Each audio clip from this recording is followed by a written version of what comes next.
ایک جگہ ایک صاحب جا رہے ہیں، ایک مرتبہ ٹھوکر لگی، بتا دیا گیا دیکھیے جب ادا خانے میں آئیے گا تو سامنے نالی ہے، ہوشیار ہو کے آئیے گا۔ دوبارہ آ گئے، پھر ٹھوکر لگی، پھر جو ہے وہ نالی میں پیر پڑ گیا۔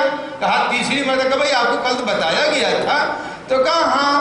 پھر آئے دوسرے دن، تیسرے دن، اب جو تیسرے دن نالی میں پیر پڑ گیا، اب کوئی نہیں کہہ رہا ہے کہ بھائی آپ کو تو 3 دن 2 دن پہلے بتایا گیا۔ معلوم ہے بار بار کے تجربوں کے بعد دھوکہ کھانا انسان کی حماقت کی دلیل ہے۔ اب میں دنیا والوں سے کہنا چاہتا ہوں بھیجا کوشش کر رہے ہو، ہم نے تو دیکھا بنی عباس مٹ گئے، بنی امیہ مٹ گئے، ان کی سلطنتیں ختم ہو گئی، مگر ہم باقی رہ گئے۔ جب ہم آج باقی ہیں اور کل وہ مٹ گئے، تم بھی ناحق کوشش کر رہے ہو، تم بھی مٹ جاؤ گے، ہم پھر بھی باقی رہ جائیں گے۔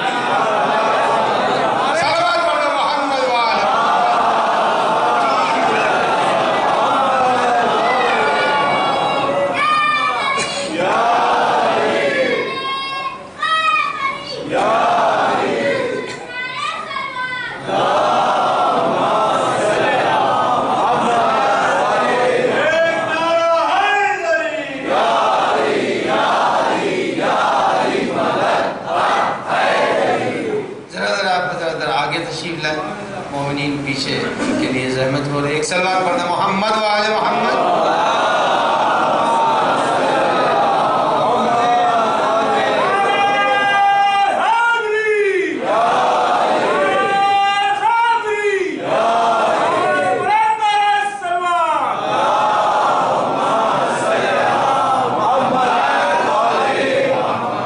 تو اللہ قوی ہے، جب اللہ قوی ہے تو قوی اپنا وہ بچا کے تو لے جائے گا، کوئی ایسی بات نہیں بچا کے لے جائے گا۔ لیکن ہماری ذمہ داری ہے کہ جس چیز کو اللہ نے ہمارے لیے ذریعہ ہدایت بنایا ہے، ہم اسی ذریعے سے، اس نے کہا ان علینا الہدیٰ، ہماری ذمہ داری ہے تمہاری ہدایت کرنا، ہم ہدایت کریں گے۔ تو اب ہدایت اسی کے طرف سے ہو سکتی ہے، اگر وہاں وہ راستہ چھوڑ دیا تو ہدایت نہیں ملے گی۔ اب اللہ نے اپنی ذات کو ہادی قرار دیا ہے، اس کے 99 جو ناموں کے کیلنڈر ہے، نام تو زیادہ ہے، اس کے اندر یا ہادی ہے یا نہیں ہے، یعنی اللہ نے اپنے کو ہادی بنایا۔ جب اللہ نے اپنے کو ہادی بنا دیا تو اب ٹھیک، اس کے بعد اللہ نے فرمایا ان ھذا القرآن یہدی للتی ہی اقوم، یہ قرآن تمہاری ہدایت کرے گا۔ تو اب 2 ذریعے اس نے پہچانوا دیے، کہا میں ہدایت کروں گا، ہم نے یہ کتاب دے دی ہے، یہ ہدایت کرے گی۔ عزیزان گرامی کتاب تو دے دی اللہ نے، مگر کبھی کتاب بولتی تو ہے نہیں، کتاب بولتی نہیں ہے تو ہدایت کیسے کرے گی؟ ایک صاحب تھے، اب دیکھیے ہمیشہ بولنے والے سے کچھ الفاظ وہ ہیں جو کہ ایک کے بعد دوسرے سے، دوسرے کے بعد تیسرے سے منتقل ہوتے ہیں۔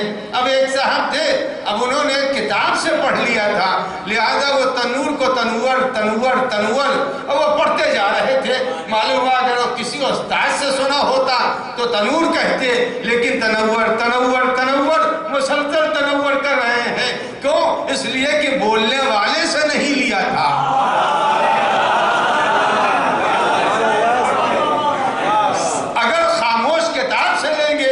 تنور کو تنور بولیں گے، اگر بولنے والے سے لیں گے تو تنور کو تنور بولیں گے۔ اسی لیے پیغمبر نے فرمایا تھا انی تارک فیکم الثقلین، میں 2 کو چھوڑ رہا ہوں، ایک بولنے والا علی ہے اور ایک خاموش قرآن مجید ہے۔ صلوات پڑھیں محمد و آل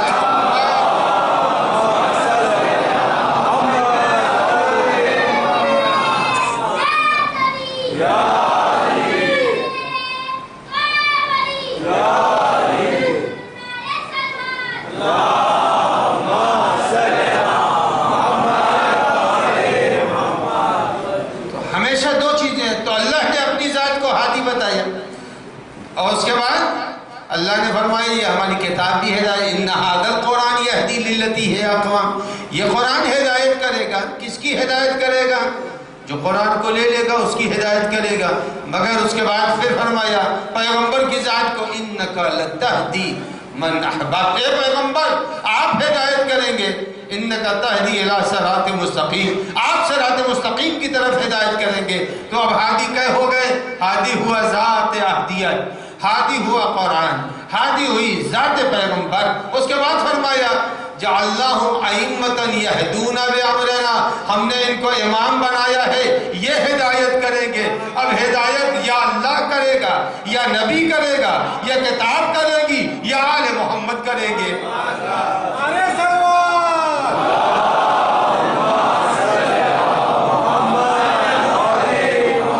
اسباب اللہ نے بتا دیا کہ اسباب ہدایت یہ ہے، اور اگر انہیں چھوڑ دیا تو کفر ہے، انہیں چھوڑنا نہیں چاہیے۔ دیکھیے جو چیز جہاں ملتی ہے وہیں سے لینا چاہیے۔ اب آپ اگر وہاں کے اوپر نہ گئے دوسری جگہ پر، اللہ نے کہا ہدایت ہم نے ان 4 جگہوں پر رکھی ہے، اب آپ ہدایت کی اللہ کی جگہ بت پر چلے جائیے تو اب بت تھوڑی ہدایت دے گا بھائی، آپ بدلیے نہیں۔ جو چیز جہاں ہے وہیں پر، ہم نے تو نہیں دیکھا کہیں کے اوپر کہ پرفیوم کی دکان کے اوپر کوئی فنائل اور کھٹمل مار اور مچھر مار دوا لینے گیا ہو۔ آپ نے دیکھا کبھی کہ پرفیوم کی دکان پر گیا تو مجھے فنائل کی شیشی دے دیجئے، مچھر مار دوا دے دیجئے، کھٹمل مار دے دیجئے؟ یعنی جب آپ پرفیوم کی دکان پر مچھر مار اور کھٹمل مار نہیں لے سکتے تو اہل بیت کو چھوڑ کر کے ہدایت کسی اور کے دروازے تک کیسے ملے گی؟ صلوات پڑھیں محمد وآل محمد۔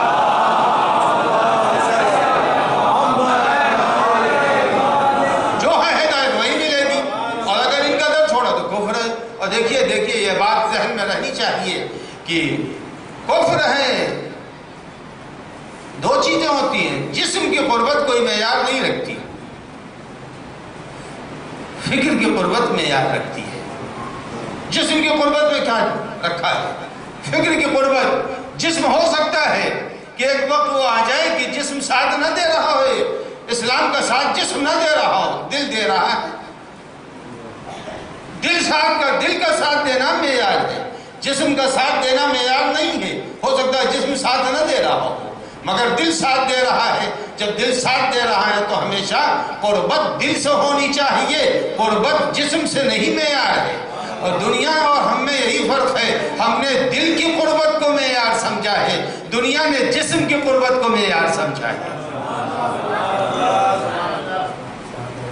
ابھی نماز ہوئی ہے، آپ حضرات نے نیت کیا کی؟ قربتاً اللہ، تو اللہ سے کون سی قربت آپ نے حاصل کر لی؟ اللہ تعالیٰ کہاں تھا جو آپ قریب ہو گئے اس کے؟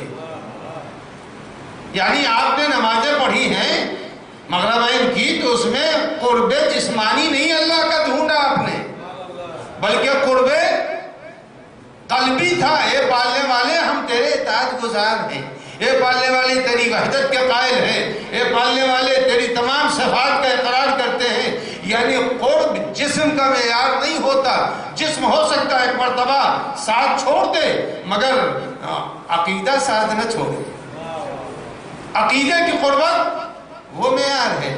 بات ہماری ابھی گونگی لگ رہی ہے، اب آئیے اس بات کو میں ابھی واضح کر دوں کہ ہمیشہ قربت قلب کی معیار ہوتی ہے، جسم کی قربت معیار نہیں ہوتی۔ اب آئیے میں آپ کے سامنے 2-3 مثالیں دے دوں۔ ایک آدمی ہے جو اسپتال میں ہے، رو قبلہ بھی نہیں ہے، بیڈ اس کا کسی اور طرف ہے، یا گھر میں ہے کھڑا نہیں ہو سکتا اور ناتواں ہے بالکل، لیکن جب وقت نماز آیا تو نماز پڑھ لی۔ جسم نماز کا ساتھ نہیں دے رہا، نہ اٹھ رہا، نہ رکوع کر رہا، نہ سجدے میں ہے، بیڈ کے اوپر بیمار پڑا ہوا ہے۔ وقت نماز آیا کہ مجھے نماز پڑھنی ہے، کہا آپ کے ہاتھوں میں تو تمام چیزیں لگی ہیں، آپ وضو نہیں کر سکتے ہیں۔ اس نے کہا جو بھی ہو وقت نماز ہے، نماز پڑھیں گے۔ جیسے ہی اس نے کہا اسی حالت میں اللہ اکبر، جیسے ہی اس نے کہا اللہ اکبر، یہ بتائیے نہ رو قبلہ ہے نہ وضو کیا ہے، مگر کسی فقیر نے کہا کہ یہ نماز اس کی قابل قبول نہیں ہے۔ کسی مجتہد نے نہیں کہا کہ یہ نماز قابل قبول نہیں، چونکہ جسم ساتھ دے رہا ہے نہیں، جسم نے ساتھ چھوڑ دیا، دل کا ساتھ معیار ہوتا ہے، جسم کا ساتھ معیار ہے نہیں۔ نہ روبہ قبلہ رہے، مگر یہ نماز قبول ہے اس لیے کہ دل نے اس کا قرار کیا ہے۔ تو جسم کی قربت معیار نہیں ہوتی، اگر جسم کی قربت معیار ہوتی تو یہ بتائیے بیٹا باپ کی گود میں پلتا ہے یا نہیں پلتا؟ باپ کے ساتھ پلتا ہے، باپ کے ساتھ کھا رہا ہے، باپ کے ساتھ اٹھ رہا ہے، باپ کے ساتھ زندگی گزار رہا ہے، مگر قرآن مجید کہتا ہے اگر ذہن باپ کے ذہن سے نہیں مل رہا ہے تو اسے کافر کہا جائے گا۔ کہاں قرآن میں کہاں ہے یہ؟ عزیزان گرامی اٹھائیے جناب نوح کے واقعے کو دیکھیے۔ نوح نے اپنے بیٹے سے کیا کہا؟ جب جناب نوح نے بلایا، بیٹے کنعان کو بلایا، اللہ نے فرمایا کہ اے نوح اب یہ سدھرنے والے لوگ نہیں ہیں، اے نوح بہت ہو گیا، اب یہ نہیں سدھریں گے۔ اور جناب نوح نے بھی اب تنگ آ گئے تھے، وہ کہا یہ پالنے والے رب لا تذر علی الارض من الکافرین دیارا، یہ پالنے والے کسی کو بچو، سب کو غرق۔ لیکن یہ نہیں معلوم کہ اللہ کرے گا کیا۔ اللہ نے دعا قبول کر لی، اللہ نے حکم دیا وَاصْنَعِ الْفُلْكَ بِأَعْيُنِنَا، سورہ ہود پڑھیے، وَاصْنَعِ الْفُلْكَ بِأَعْيُنِنَا، اے نوح کشتی میری نگرانی میں بنانا۔ بھائی لکڑی کی کشتی بنانے میں کیا ہے؟ لکڑی کی کشتی بنانے میں کیا ہے؟ 2 تختہ اونچا کر دیا، 2 انچ نیچی کر دی، مگر اللہ نے کہا نہیں، ہدایت کی کشتی بن رہی ہے۔ کشتی یہ ہدایت کی ہے، یہ سفینہ ہدایت کا ہے۔ وَاصْنَعِ الْفُلْكَ بِأَعْيُنِنَا، میری نگرانی میں بناؤ۔ اے عزیزان گرامی، نوح ساری دنیا کے لیے نہیں تھے، ساری دنیا کے لیے نبی نہیں بنائے گئے تھے۔ قرآن مجید کہتا ہے ہم نے نوح کو اِلَىٰ قَوْمِهِ، ایک قوم میں نبی بنا کے بھیجا تھا۔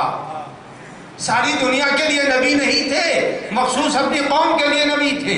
اب آپ اندازہ لگائیں جو ایک قوم کا نبی تھا، ایک قوم کا نبی تھا، عالمین کا نبی نہیں ہے، ایک قوم کا نبی ہے۔ جب عالمین کا نبی نہیں ہے اور قوم کا نبی ہے، اس کو اس سے اللہ فرما رہا ہے کہ وَاصْنَعِ الْفُلْكَ بِأَعْيُنِنَا، میری نگرانی میں کشتی بنانا۔ تو جو کشتی ایک قوم کے لیے اپنی نگرانی میں بنوا رہا ہے، وہ رحمت العالمین کے لیے کیسے دین کو ناقص اور ادھورا چھوڑ کے چلا جائے گا؟ سوچنے کی ضرورت ہے کہ کیسے دین کو چھوڑ دے گا؟ کہا بناؤ۔ اور پیغمبر نے کہا نوح نے جو کشتی بنائی تھی، کشتی پہ کتنے بیٹھے تھے؟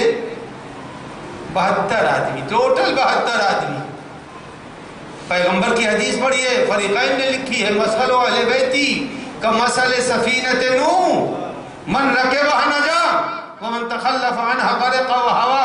ہمارے اہل بیت کی مثال کشتی نوح کے جو بیٹھے گا وہ نجات پائے گا۔ تو کشتی نوح پہ کتنے بیٹھے تھے؟ 72۔ اور کشتی محمد و آل محمد پر کتنے سوار ہوئے کربلا میں؟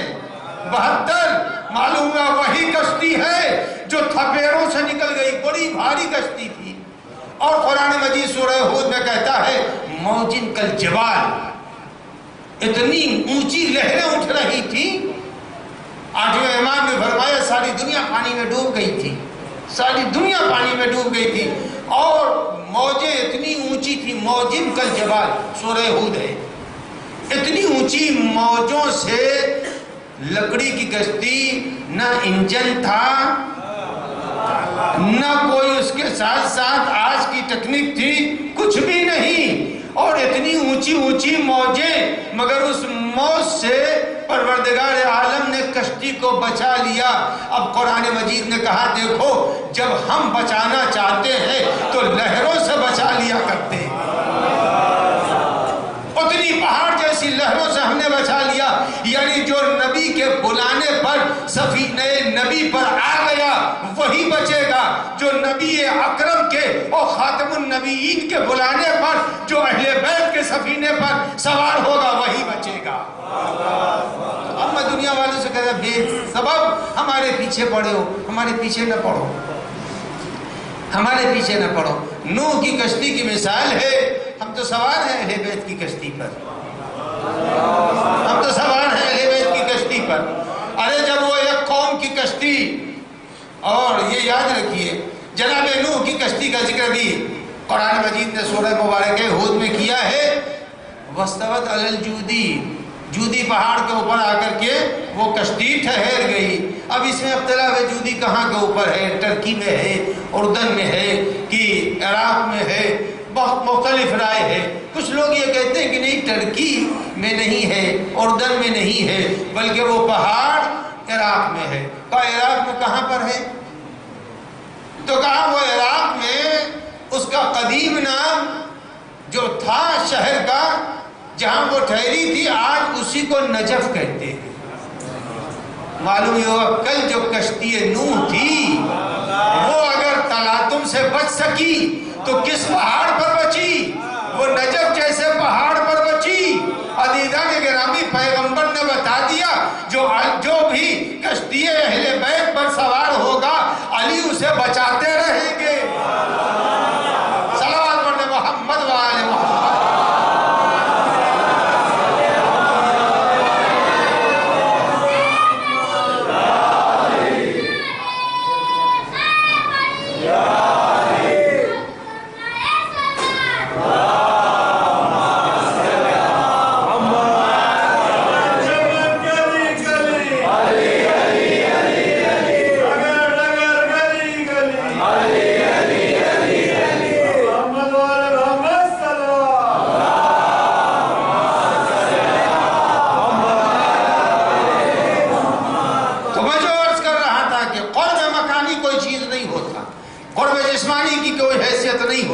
نوح کا بیٹا کس کی گود میں پل رہا تھا، کس کی گود میں پل رہا تھا.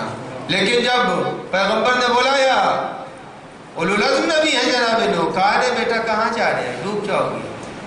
تو کیا کہا کہ ارے چھوڑ دیجئے مجھے، پہاڑ بچا لے گا.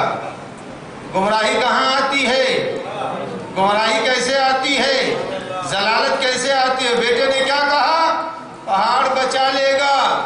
تو سورہ ہود میں ارشاد باری ہو رہا ہے لا عاصم اليوم، اے بیٹا آج کوئی چیز بچا نہیں سکتی. اے پالنے والے 5000 سال پرانا واقعہ پیغمبر کو کیوں سنا رہا ہے، کیوں سنا رہا ہے؟ پیغمبر تک تو 3500 سال گزر چکے تھے نوح کو، ہم تک پہنچتے پہنچتے یہ 5000 ہو گئے. یہ پالنے والے 3500-4000 پرانا واقعہ تو نے قرآن کی آیت بنا کے کیوں سنایا؟ اللہ جواب دے گا دیکھو جو بھی نبوت کا ساتھ چھوڑتا ہے پہاڑ پر جا کے پناہ لیتا ہے. لا عاصم اليوم، آج کوئی چیز نہیں بچائے گی، کوئی چیز نہیں بچا سکتی ہے. نتیجہ کیا ہوا؟ پانی کو اتنا اونچا تھوڑی ہونا تھا بھائی، پانی اتنا اونچا ہوتا ہی نہیں، چونکہ ظالم وہاں بیٹھا ہوا تھا تو پانی نے ظالم کو پکڑنے کے لیے بلندی اختیار کی. تو پروردگار عالم نے بیان کر دیا کہ دیکھو ظالم چاہے پہاڑ کی چوٹی پر کیوں نہ بیٹھے، ہم اسے پکڑ لیں گے. تو عزیزو یہ بات ذہن میں رہنی چاہیے. آغوش کا پلا تھا، بیٹا قریب تھا تو قرب جسمانی سے کچھ نہیں ہوتا. آپ کے اذہان پہنچ گئے، قرب جسمانی سے کچھ نہیں ہوتا. جسم کا قریب ہونا نہیں بلکہ جسم بھی قریب ہو، ذہن بھی قریب ہو، تب کہیں ثواب دارین ملتا ہے. اس وقت ہمارا عقیدہ، آپ کا عقیدہ بھی قریب ہے اور آپ کا جسم اور ہمارا جسم بھی قریب ہے، تب مجلس بنتی ہے ثواب.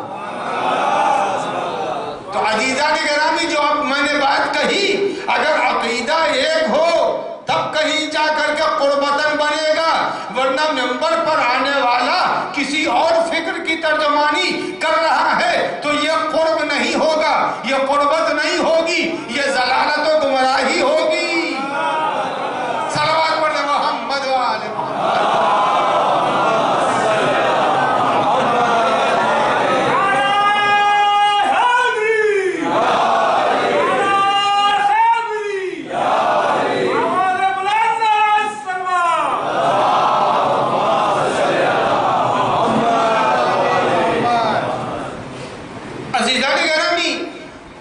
قربت اگر اللہ سے ہے قربت اگر رسول اللہ سے ہے، قربت اگر قرآن سے ہے، قربت اگر کہیں اہل بیت سے ہے، تب جا کر کے ہدایت ملے، ورنہ ضلالت ہے۔ قرآن مجید نے فرما دیا کہ گود میں نوح کے پلا تھا، جسمانی قربت تو تھی مگر فکر نبوت کا حامی نہیں تھا۔ اگر فکر نبوت کا حامی ہے تب جا کر کے کہیں انسان ہدایت یافتہ ہے، ورنہ گمراہ ہے۔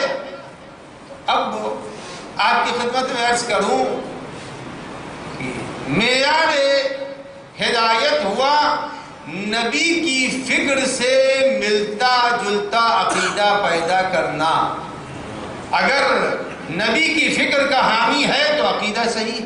اب آپ سورہ مبارکہ تحریم اٹھا کے دیکھ لیجئے، میں صرف حوالے دے رہا ہوں قرآن مجید کے، سورہ تحریم میں ہے، سورہ مبارکہ تحریم میں کہ پیغمبر اکرم صلی اللہ علیہ وآلہ وسلم سے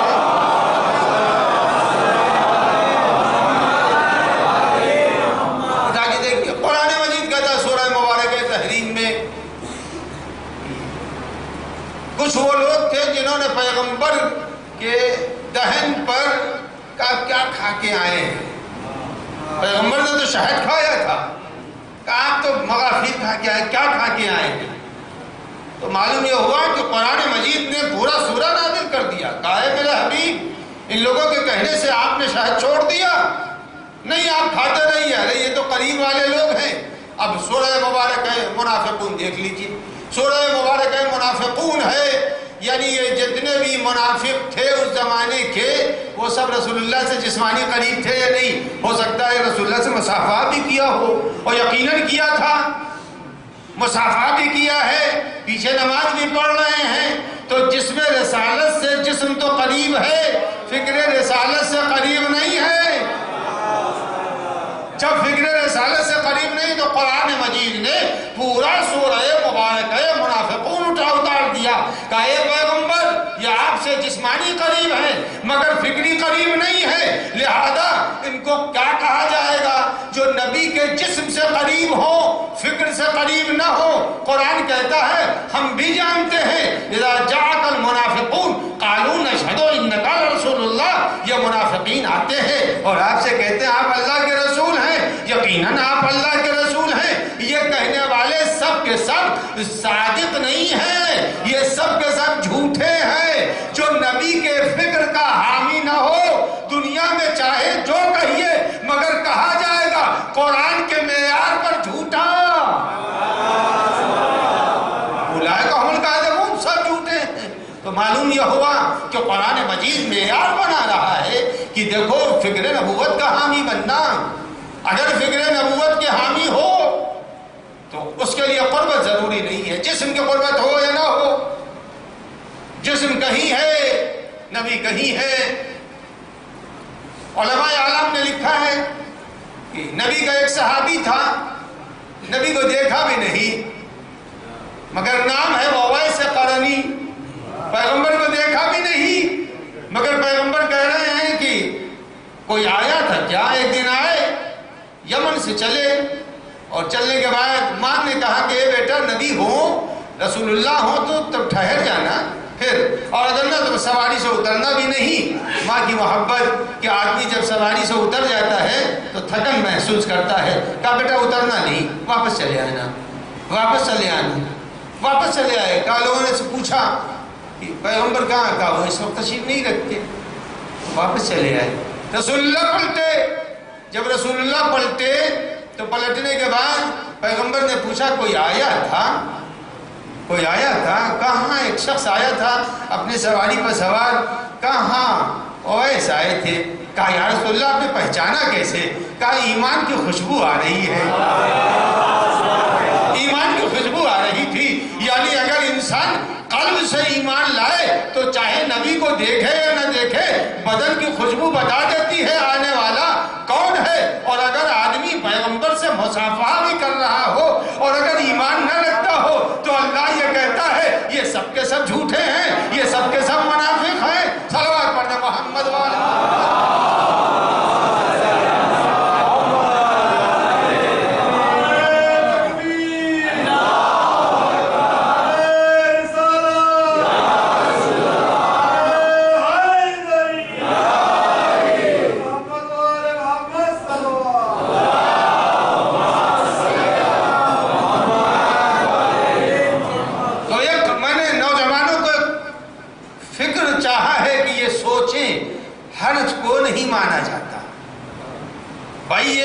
پیغمبر کی بزم تھی، اس میں ایک پورا سورہ اگر حدیث ہوتی تو کہنے کے لیے تھا یہ حدیث یہ وہ چوچا، مگر قرآن ہے، قرآن کہہ رہا ہے اس میں چوچا نہیں چلے گا، اس میں ماننا پڑے گا کہ کچھ تھے منافق، کچھ تھے منافق، جب منافق تھے تو ہم منافق کو کیسے مان لیں گے؟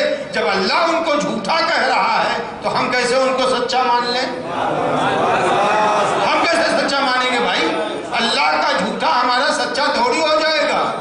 ہاں ہم اسے تو مان لیں گے جس کو اللہ نے سچا کہا ہے، اگر اللہ نے سچا کہا ہے تو ہم نے بھی سچا مانا نہ۔ ہم نبی تو قرب مکانی معیار نہیں ہوتا، قرب جسمانی معیار نہیں ہوتا، ہم اللہ سے قریب ہیں، دل کے اعتبار سے قریب ہیں، اللہ کے وحدانیت کا اقرار کریں لہذا قریب ہے۔ مشرک دور ہے، کافر دور ہے۔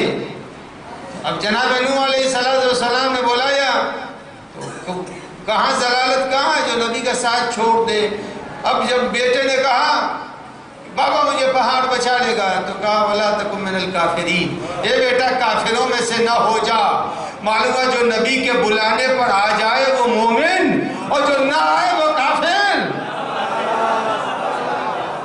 صلوات پڑھیں محمد وآل محمد۔ اب قرآن کی آیتوں کو دیکھیے، ہر زمانے میں یہ معیار ہے، قرآن ترازو ہے، اس کے اوپر یہ نہیں ہے سونا پرکھنے کی جو کسوٹی ہوتی ہے اس سے یہ تھوڑی ہے اگر سونا بمبئی سے آ رہا ہے تو بھوپال کی کسوٹی پر نہیں کسا جائے گا، اگر دلی سے آ رہا ہے تو وہ بھوپال کی کسوٹی پر نہیں کسا جائے گا۔ نہیں، سونا سونا ہے، چاہے کہیں سے بھی آ رہا ہو، کسوٹی پہ بن گئی ہے تو اس کے اوپر پرکھا جائے گا یہ کھرا ہے یا کھوٹا ہے۔ عزیزان کہتے کیسے ممکن ہے؟ ممکن ہی نہیں ہے کہ آدمی سب ایک جیسے، پیغمبر بیان کر کے چلے گئے، کہا جب آدمی رسالت سے ہم آہنگ ہوتا ہے، فکر ایک ہوتی ہے، نبی کی فکر ایک ہوتی ہے۔ یہ آپ نے حدیث سنی ہے کہ سلمان و منا اہل البیت، سلمان ہم اہل بیت کے صفات کا حامل ہے، سلمان ہم اہل بیت کی صفات کا حامل ہے۔ کیوں کہا؟ جب جنگ خندق کھودی جا رہی، جنگ خندق میں خندق کھودی جا رہی تھی تو جناب سلمان سب سے زیادہ کام، دو ٹیم بن گئی تھی، کہا بھائی اس والے حصے کو یہ ٹیم کھودے گی، اس والے حصے کو یہ ٹیم کھودے گی، اور نہیں دیکھتے جب ماتم ہوتا ہے تو دو گروپ بن جاتے ہیں، اب وہ ماتم ہو رہا کچھ آگے بڑھ رہا ہے، یہ گروپ وہ گروپ، کا دو گروپ بن گئے تھے خندق کھودنے میں۔ تو جناب سلمان زیادہ مٹی نکال رہے تھے تو اصحاب نے کہا ارے سلمان ادھر آؤ ادھر آؤ ادھر آؤ۔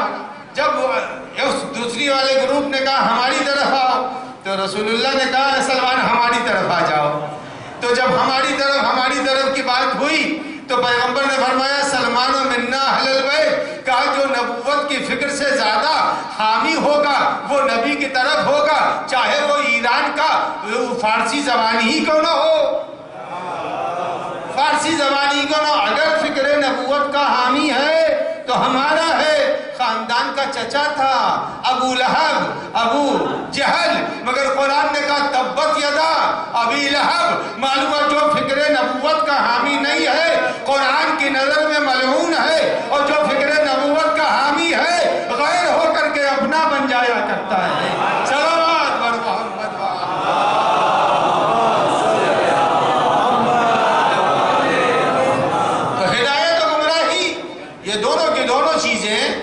یاد رکھیے گا۔ گمراہ اسی وقت ہوگا جب آدمی اسباب ہدایت چھوڑ دے، سامان ہدایت کو چھوڑ دے۔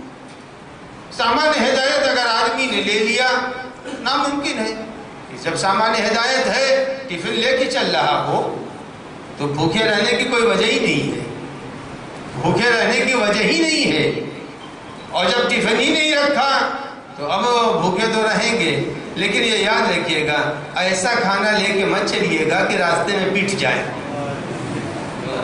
ایسا کھانا لے کے کباب لے کے مت چلے جائیے گا ورنہ پٹ جائیے گا۔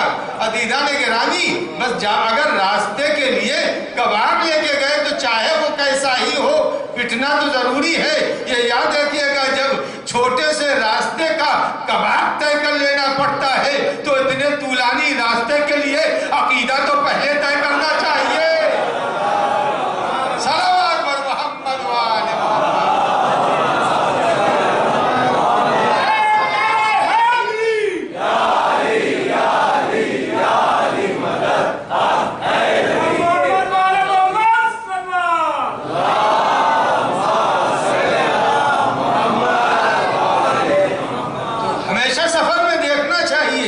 کون سی چیز لے کے جا رہے ہیں؟ سفر اللہ جب ہو رہا ہے انا للہ و انا الیہ راجعون، جب اللہ کا یہ سفر ہے تو یہ دیکھنا چاہیے اس سفر کے اندر ہم کیا لے کے جا رہے ہیں. ایسا نہیں ہونا چاہیے، ہمیشہ نبوت سے قریب ہونا چاہیے. اگر نبوت سے ذرا سا بھی دور ہوا، اگر خراب بھی چیز ہے، نبوت سے گندا پانی تھا، کیڑے پڑے ہوئے تھے گلاس میں، لیکن اسے سمندر میں ڈال دیا.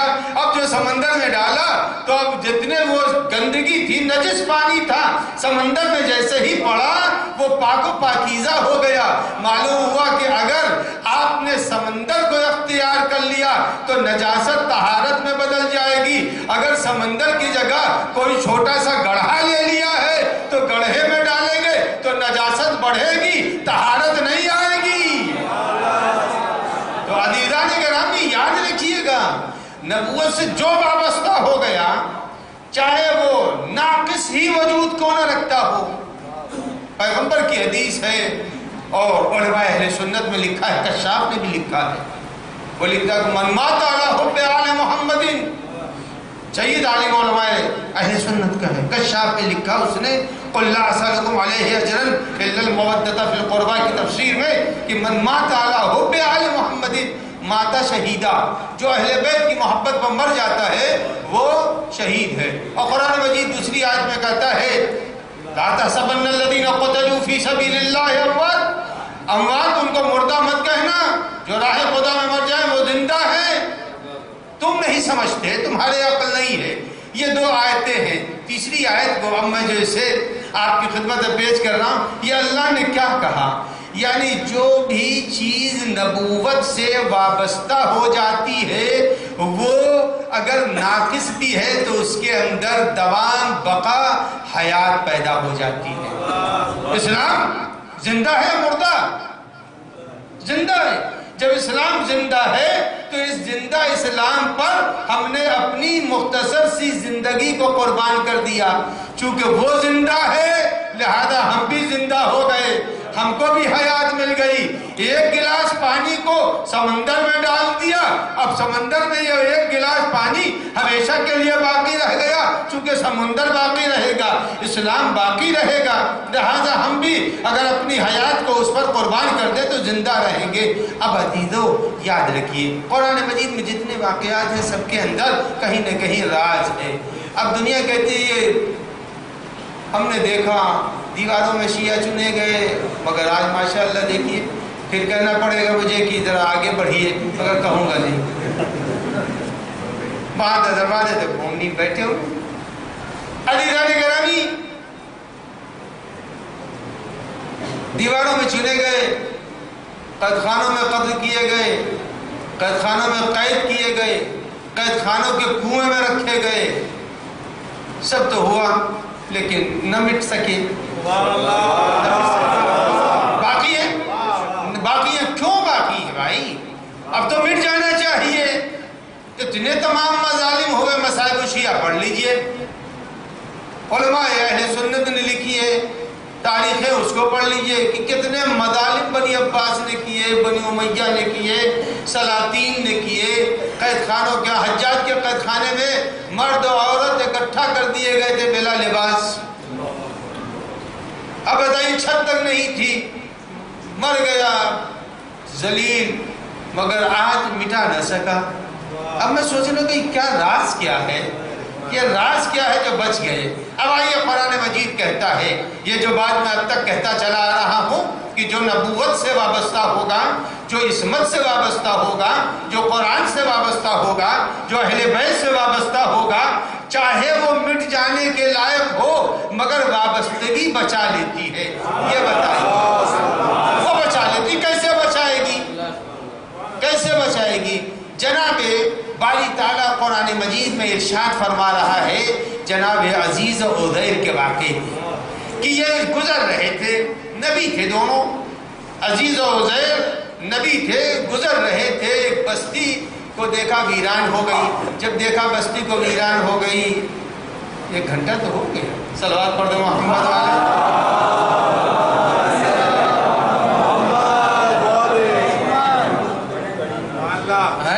ایک گھنٹے سے زیادہ ہو گیا، دیکھیے کہ 1 گھنٹے سے زیادہ ہو گیا، صلوات پڑھ دے محمد والے محمد۔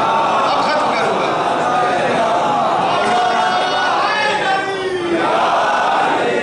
بس اسی کو سنیے، اس کے بعد مجلس کو ختم کروں۔ تو قرآن مجید کہتا ہے کہ عزیز و عزیر دونوں بھائی تھے اور جا رہے تھے، بستی سے گزرے تو بستی پر طاعون آیا یا بلا آئی یا عذاب الہی آئی، سب مر گئے۔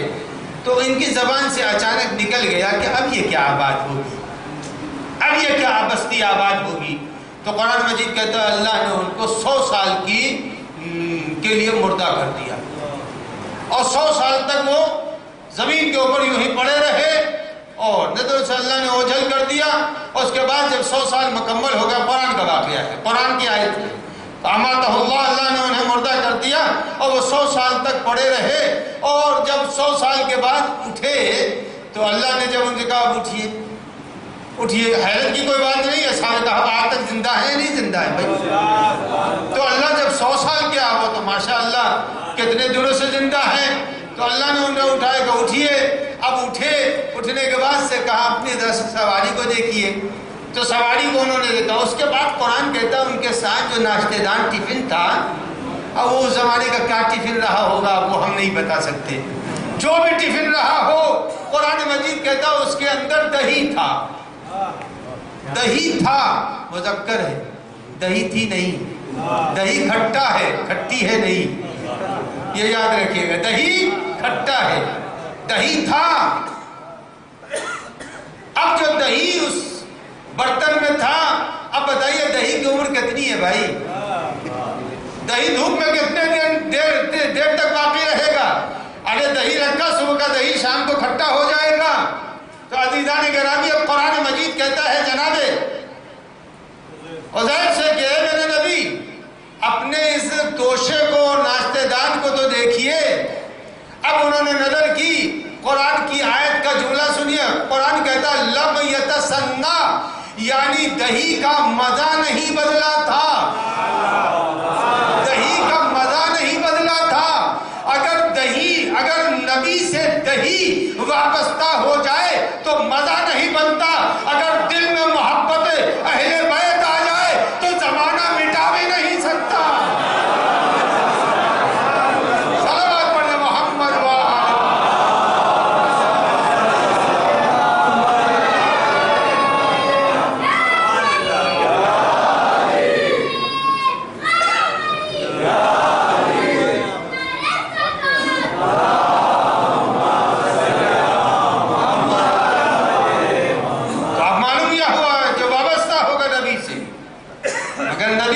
دہی کس لیے ہوتا ہے؟ پھینکنے کے لیے، کھانے کے لیے؟ کس لیے ہوتا ہے؟ سبھی کہ میں کھانے کے لیے لیا تھا۔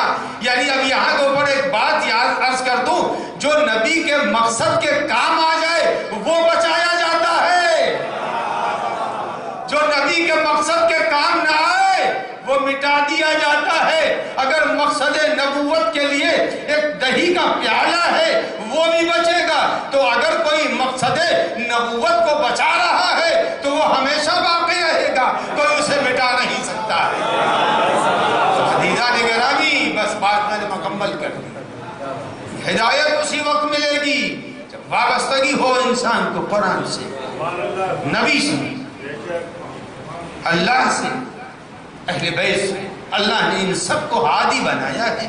جب ان سب کو ہادی بنایا ہے تو انہی کے زندگی، انہی کے قدموں پر زندگی گزارنے والے زندہ ہیں۔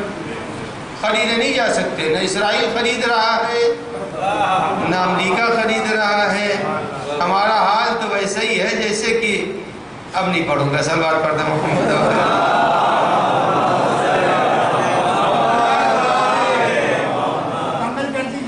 نہ اب جانے دیجیے، صلوات پڑھتا محمد والے۔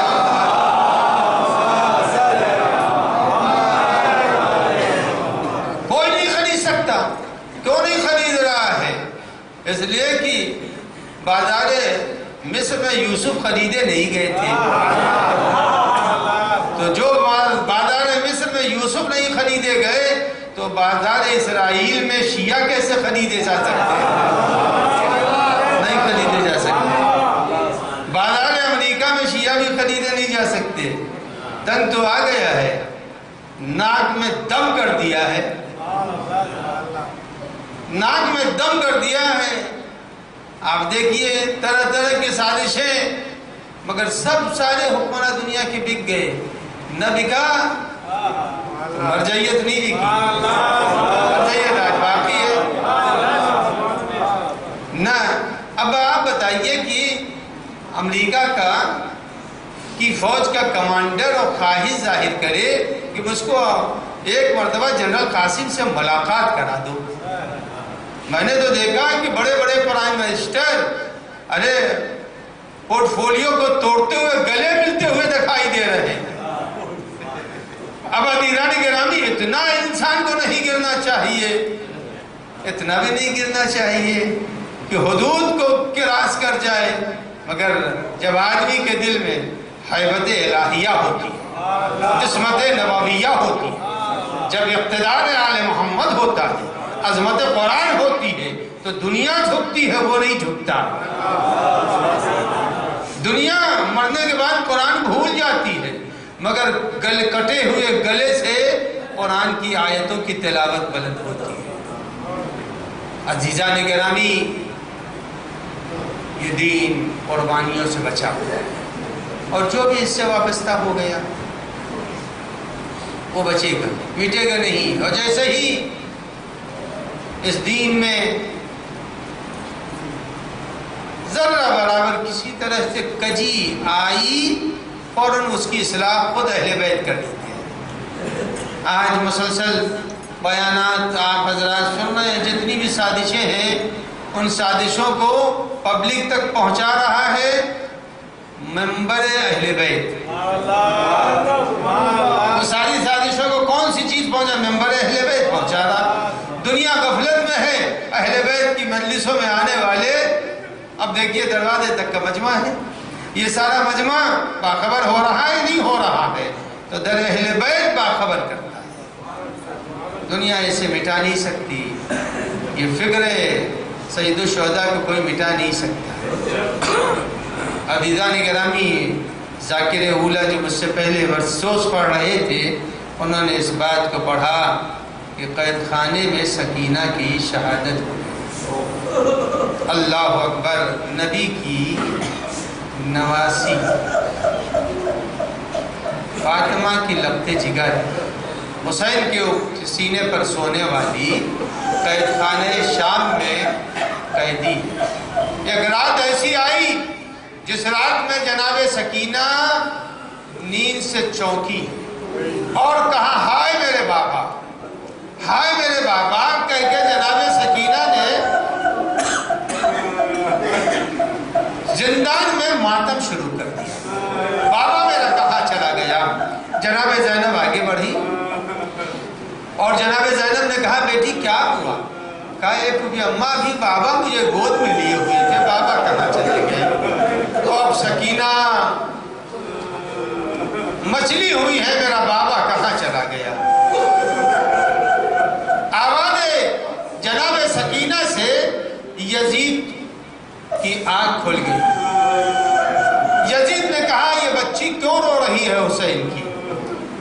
جا کے پتہ لگاؤ یہ بچی رو کیوں رہی ہے۔ تو کسی نے جا کے جب پوچھا تو پتہ چلا سید سجاد علیہ السلام نے فرمایا یہ بچی باپ کو خواب میں دیکھ چکی ہے، آج مچھلی ہوئی ہے۔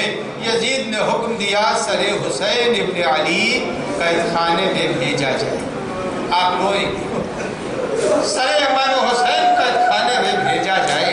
عزیزان گرامی، جس وقت سر سید الشہداء آیا ہے اور قید خانے کا دروازہ کھلا، جناب سکینہ کی گود میں سر کو رکھ دیا گیا۔ ارے بیٹی نے باپ کا کٹا ہوا سر دیکھا، دنیا میں جتنے بھی ظالم ہیں خدا انہیں مٹا دے۔ عزیزان گرامی کو یہ منظر نہ دیکھنے پائے۔ جیسے ہی بیٹی نے باپ کا سر دیکھا، لبوں پر لب رکھا اور کہا بابا مجھے تماچے مارے گئے، اے بابا ارے میرے گوشوارے چھینے گئے ہیں، اے بابا ارے میری چادر چھینی گئی ہے۔ جناب سکینہ نے بابا سے اپنے مسائل بیان کیے، کہا بابا ارے آپ کے بعد جانوروں کو پانی پلایا گیا مگر مجھے پانی نہیں دیا گیا۔ ارے سکینہ باپ سے یہ کہتے کہتے چپ ہو گئی۔ جب جناب سکینہ چپ ہو گئی تو جناب رباب نے جناب زینب سے کہا، اے بہن ارے بچی کو غش آ گیا ہے۔ ارے جناب رباب نے جب کہا غش آ گیا ہے، زینب کبریٰ آگے بڑھی۔ اب جو آگے بڑھی تو ہلایا سکینہ، اے بیٹی سکینہ، اب جو بازو کو ہلایا قید خانے میں کوہرام مچ گیا۔ ارے نبی کی نواسی حسین کی لخت جگر سکینہ، ارے وہ اپنے بابا سے جا ملی۔ ارے کوہرام مچا، واہ غربتا، واہ حسینہ، واہ سکینہ، اے عالم الذین ظلموا وای منقلب ینقلبون، لعنت اللہ علی القوم الظالمین۔ یا اللہ یا اللہ یا اللہ یا اللہ یا اللہ یا اللہ، الہی قلب امام کو راضی و خوشنود فرما، ظہور امام میں تعجیل فرما، دشمنان اسلام کو ذلیل و رسوا فرما، یہود و نصارہ کا خاتمہ فرما۔ یہ الہی بحق محمد و آل محمد مراجع دام مدارات مقدسہ کی حفاظت فرما۔ والے والے واسطہ ہے جو بے اولاد انہیں صاحب اولاد فرما، جو صاحب اولاد ان کے اولاد کو مومنین و مخلصین میں قرار فرما۔